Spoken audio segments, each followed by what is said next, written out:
Hoy nos toca un tema muy importante de Efesios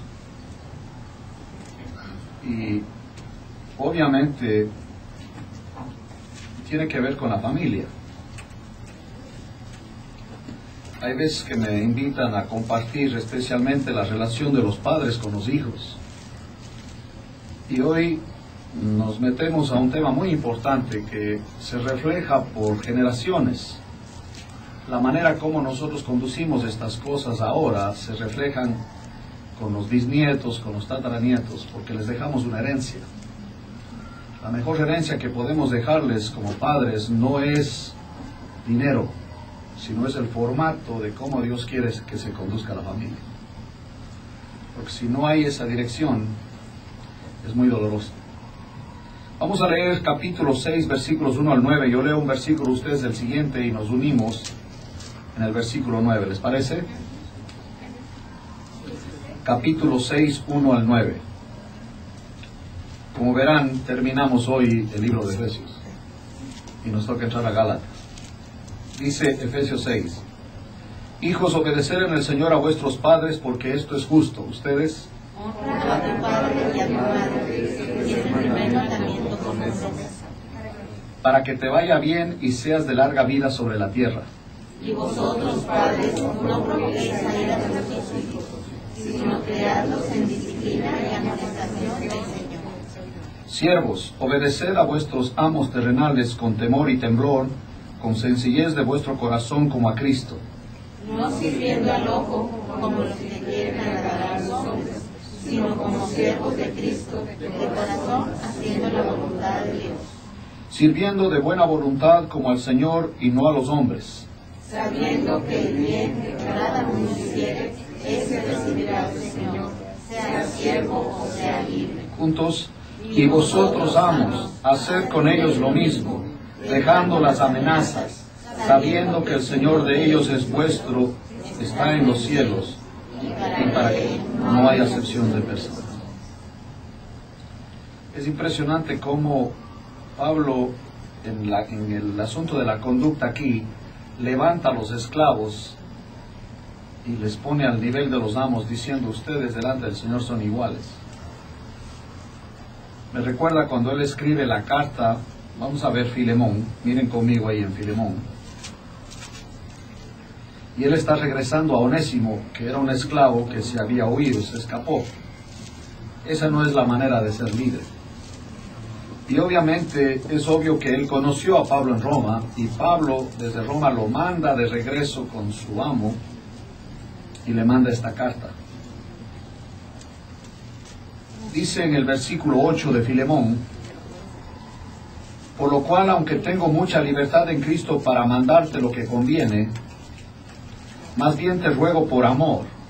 Él dice: yo puedo demandarte lo que te voy a decir, demandarte que lo hagas, pero prefiero que esto sea por amor.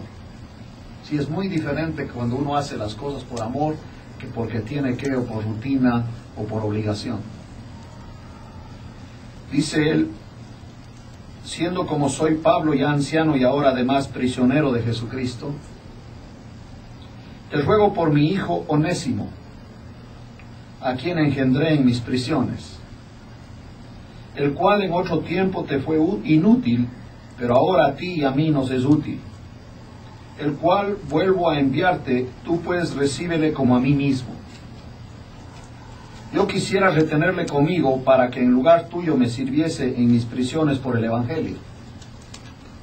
Qué interesante el concepto, ¿no?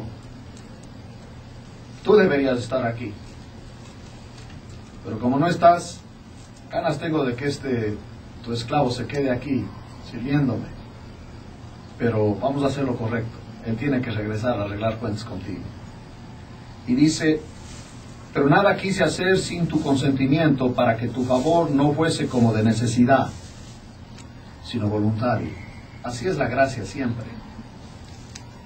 Porque quizás para esto se apartó de ti por algún tiempo, para que le recibieses para siempre, no ya como esclavo, sino como más que esclavo, como hermano amado.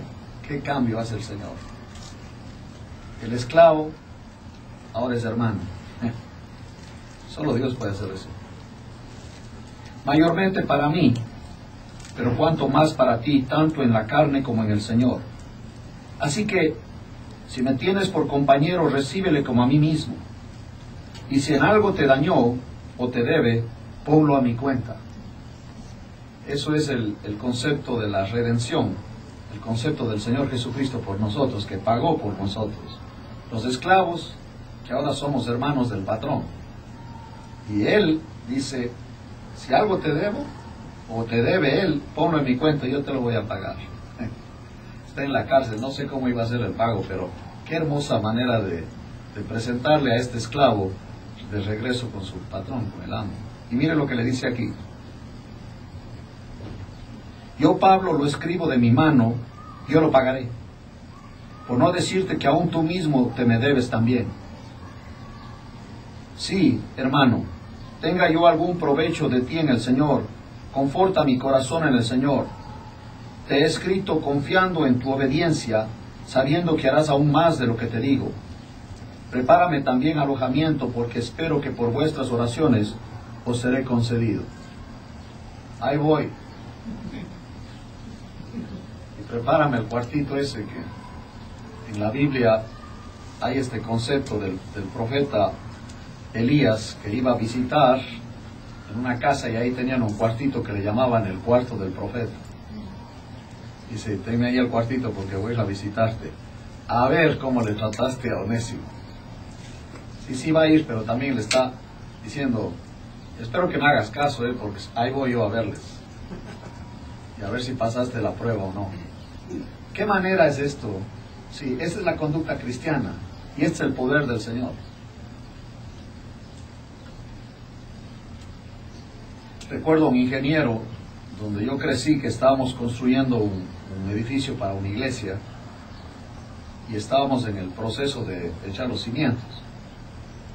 Y un ingeniero que estaba metido en proyectos del gobierno, en puentes y todas esas cosas, él estaba en la zanja conmigo haciendo el agujero para meter piedras y el cemento en los cimientos. Y me dice él a mí, mira nomás dónde estoy yo aquí. Esto nunca lo hago en mi trabajo, esto es trabajo de los albañiles, yo solamente doy las órdenes. Y mira nomás dónde me tiene el Señor, metido aquí en el agujero con ustedes. Y aquí todos estamos parejos, no hay diferencia. Todos nos encallamos las manos. Así es. Ahora, eso en cuanto a los esclavos. Esta carta a Filemón es hermosa, hermanos, hermosísima. Pero vamos a ver la familia. Y seres queridos como son nuestros hijos. Vamos a ver el tema de la familia y los hijos. Dice en el capítulo 6, hijos, obedeced en el Señor a vuestros padres, porque esto es justo. El término obedecer no es una opción, significa obedecerles. Y el argumento que uno puede poner ahí, decir, pero es que no son buenos padres y no saben. Bueno, el punto aquí define cuándo obedecen los chicos a nosotros, los padres. Dice ahí, en el Señor. Porque hay padres que han perdido el afecto natural y obligan a sus hijos a venderse sexualmente por dinero, muy crueles. Incitan a sus hijos a robar. En tal caso, no tienes que hacerle caso. Ni cuando te pide mentir tampoco. Dice, obedeced en el Señor a vuestros padres. Y tú que eres creyente y tienes un padre que es una bestia, que no entiende nada, y que es un egocéntrico, oscuro, puedes decirle, lo siento mucho, pero yo tengo un padre que es más grande que tú y no lo voy a ofender.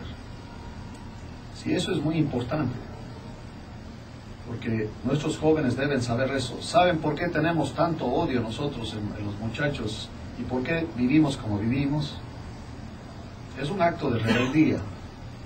Rebeldía a Dios, rebeldía a los padres, rebeldía a la sociedad, al punto de matarse entre hombres, nomás por sentir cómo se siente. Estaba mirando en una noticia de Miami, que un muchacho acuchilló a otro nomás porque le miró mal. Se le vio así con una cara como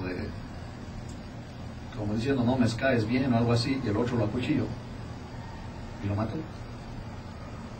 ¿Y de dónde sale toda esa violencia? Aquí está la respuesta. De la casa.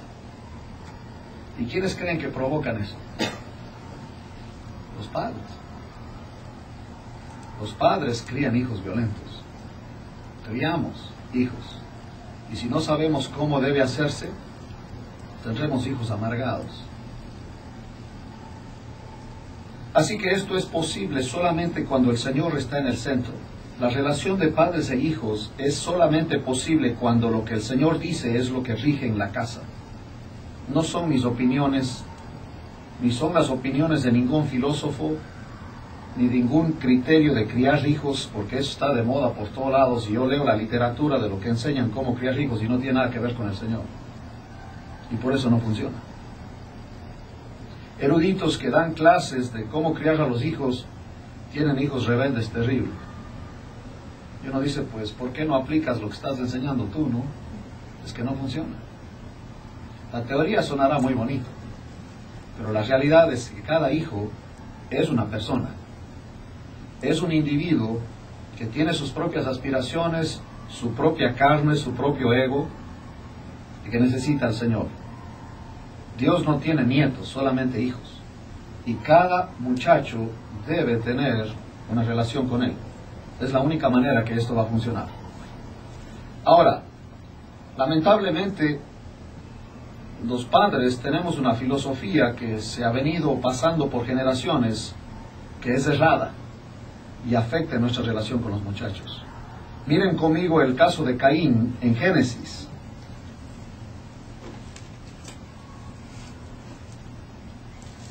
Ya saben ustedes que él estaba muy enojado porque Dios no aceptó los términos de él.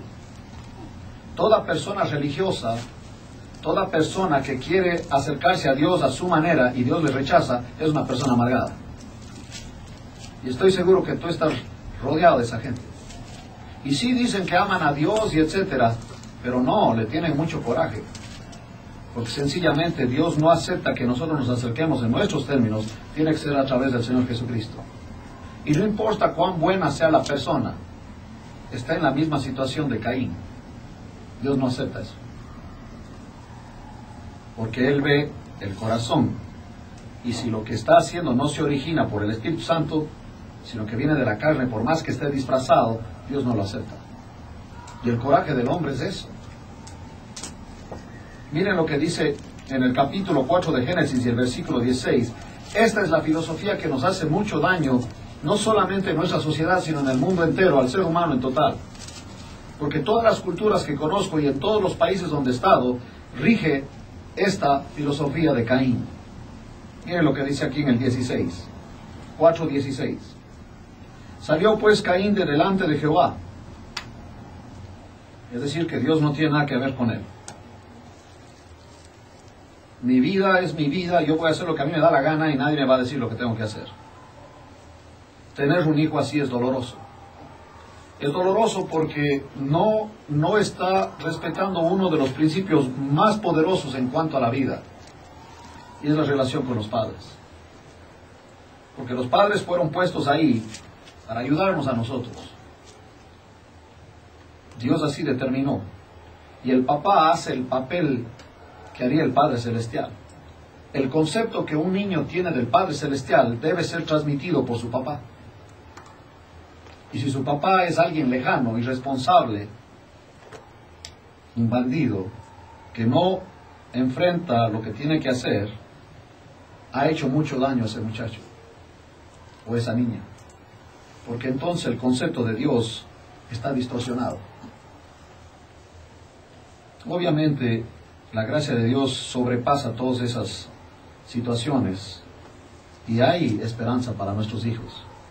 Dice en el 4:16, salió pues Caín de delante de Jehová y habitó en tierra de Nod, que quiere decir errante. Ya podrán darse cuenta, se convierte este Caín como en los hippies, ¿no? Que andan de lado a lado, de los mochileros que dicen, andan errantes. Y el problema de él es que Dios no tiene nada que ver en su vida. Su vida es oscura. Y miren la filosofía de él cuando ya tiene hijos, cómo él valora la familia y es fuera del papel de Dios, fuera de lo que Dios quiere. Mire lo que hace él. Dice aquí, conoció Caín a su mujer, es decir, que la embarazó, la cual concibió y dio a luz a Enoc. Y edificó una ciudad y llamó el nombre de la ciudad del nombre de su hijo Enoc. Un padre errado hace todo para sus hijos. ¿De dónde no he oído yo esa frase? Pues todo lo que hago es para mis hijos, pues estás patas arriba, porque es la filosofía de Caín. Y es que no hacemos las cosas para nuestros hijos. Las cosas las hacemos para Dios. Y si tú estás pensando, sí, porque hay este concepto ahora de que para que el muchacho esté bien, uno tiene que darle tiempo a él, uno tiene que ayudarle, etcétera, etcétera. Pero escúchame, hay padres muy buenos en eso, que sus hijos no responden. Porque no son las actividades lo que hace grande a los muchachos, es el Señor. ¿Dónde está el Señor en su vida? Y lo que nos toca a nosotros como padres en esto es reflejar a Cristo a ellos para que se enamoren de nuestro Señor. A mí me sorprende cuando los niños hablan de sus padres, dicen, yo quiero ser como mi papá. Ese concepto debe mantenerse aún ya viejos. Yo quiero ser como mi papá, que para él Dios es primero. Es la mejor herencia que les das a ellos. Hijo, lo sintiendo mucho, tú no eres el primero en mi vida y lo que yo hago no es para ti, es para el Señor. Y mi oración es que tú te des cuenta de eso y que tú también le pongas primero a Él. Saben ustedes que muchas personas con las que yo tengo relación ahora empezaron a caminar con el Señor cuando les nacieron sus hijos. Porque los muchachos, sí, está todo muy bien, nomás llega un hijo y dice la mamá, ¿y ahora qué hago con él? ¿Y ahora qué le enseño? Y nos preocupa tanto el bienestar de sus muchachos. Yo me acuerdo cuánto anhelo teníamos con Joy de tener un hijo. Y un día, una amiga de nosotros que tiene su laboratorio, que hace los exámenes y eso, le examinó a Joy, y Joy viene a la casa y me da un sobre y me dice, lee eso. Digo, ¿y de qué se trata o qué? Digo, léelo. Yo veo el papel y no entendía nada. Yo no trabajo en un laboratorio. Y dice, lee lo que está ahí abajo, con letras grandes. ¿Qué dice? Digo, positivo. Positivo. A ver. Uy. No sé si ustedes han visto La Danza del Fuego o esas cosas. Yo estaba emocionado como ustedes no tienen idea. Dije, Joy, ¿estás embarazado? Dijo, exactamente. Wow. Y ahora ustedes pónganse a pensar cuando me dan esta huevita así en los brazos el día que nació. Yo tenía miedo de dejarla caer porque no sabía cómo, estaba emocionado con ella. Pero ¿saben el privilegio que es, hermanos, de criar hijos? Creo que no nos damos cuenta. Es un privilegio. Y ver a esos muchachos bien caminando con el Señor, nada se compara con eso. Nada, absolutamente nada. No importa cuánto dinero tengan, los títulos que tengan, si no, el Señor no es primero en su vida, no tienen nada. Porque no van a estar felices, van a estar vacíos. Y esa es la tarea nuestra.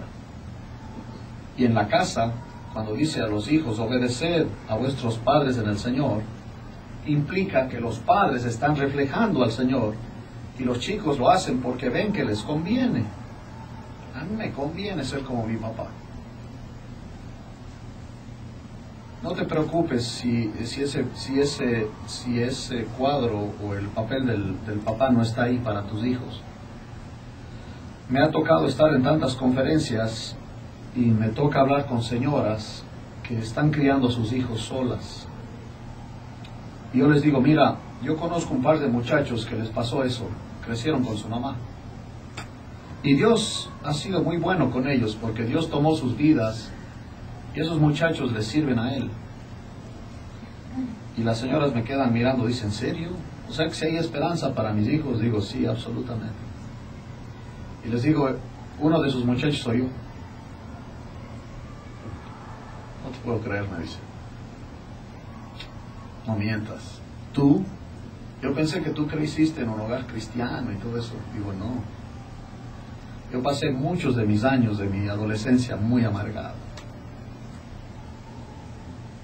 con un concepto de Dios totalmente oscuro y con unas metas en la vida totalmente chuecas, porque no entendía del amor de Dios y nadie me enseñó la grandeza del Señor.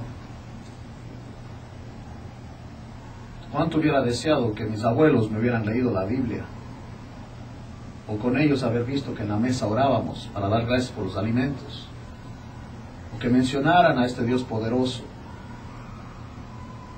No crecí así. Y veo a mis familiares y veo a mis primos y anhelo que ellos conozcan al Señor, porque ya están formando sus propias familias y sus hijos van creciendo. Y el mismo patrón que yo vi en los abuelos se ve en los hijos y en los nietos. Es la misma vaina. Y ese ciclo no se va a parar hasta que no entre el Señor Jesucristo ahí y cambia todo. ¿Saben el gozo que es para un hijo obedecer a sus padres porque sabe que su padre le ama? Sí, yo sé. Entonces no me vas a dejar ir. No, hijo, no vas a ir. Bueno, gracias a Dios. Yo entiendo que estás ahí para protegerme. Me acuerdo que una vez, y Joy sabe eso, mi esposa sabe eso, yo andaba de novio, no sé cómo decirlo, de amigo especial o no sé qué, de una niña. Y yo no crecí con mi papá. Y le muestro una foto de esta niña a mi papá, y dice mi papá, sí, pero ella no. Digo, pero y explícame por qué no. No sé, dijo, pero no. Digo, ¿y ahora qué es esto? ¿Que estamos a las adivinas? No, pero dame alguna razón, Sí, mi papá es para mí como alguien lejano, no, ni siquiera es mi amigo, pero es mi papá. Y yo quería compartirle eso porque es mi papá. Y nomás vio la foto, dijo, pero esta niña no. Yo dije, mi papá dice que no, por algo debe ser, ¿no? Y yo me puse a orar y dije, Señor, es que yo entiendo muy bien que tú has puesto a los papás ahí con un propósito. No para cargarlos la mano ni para fastidiarnos, sino a través de ellos tú nos diriges. Ahora sí me vas a tener que explicar cómo está la cosa, porque si no es, no es. Y aunque me duela, no es. Y no fue. Porque Dios tenía a mi esposa. Y cuando mi papá le conoció, dijo, pues ella sí es. Y él no conoce al Señor, ni mucho menos. Simplemente los papás están ahí porque tienen una función. Y Dios les usa a ellos. Por más onzos que parezcan, o etcétera, porque me están viendo especialmente los adolescentes. Han pasado 3 por mi casa, ahorita tengo uno que ya va saliendo de esa etapa. Y los 3 en algún punto en su vida me han dicho, eres un hipócrita, que predicas lo que no vives, etcétera. Digo, pues sí, tienes razón, hijo, sí soy un hipócrita. Y es la verdad, no puedo ser buen papá, así que oren por mí. No se puede ser buen padre sin el Señor. No alcanzamos. Porque imagínense lo que es tratar con personas que se parecen a nosotros, que nos conocen, cómo roncamos y todo eso, que saben cuando andamos mal, andamos enojados, etc. No están adivinando, ya nos conocen cómo reaccionamos. Y resulta que ahora tenemos que nosotros decirles algo a ellos cuando ellos saben muy bien cómo vivimos. Solo el Señor puede hacer la obra. Por eso dice aquí, hijos, y ahorita es la parte para los hijos, ¿no? Obedecer en el Señor. Así que ahí va una relación de los hijos con el Señor, y eso debemos promoverlo. Invertimos mucho dinero en muchas cosas, pero debemos invertirlo también en las cosas espirituales. Un ejemplo son los campamentos. Un ejemplo son esos viajes misioneros donde los chicos van enfocados en las cosas del Señor.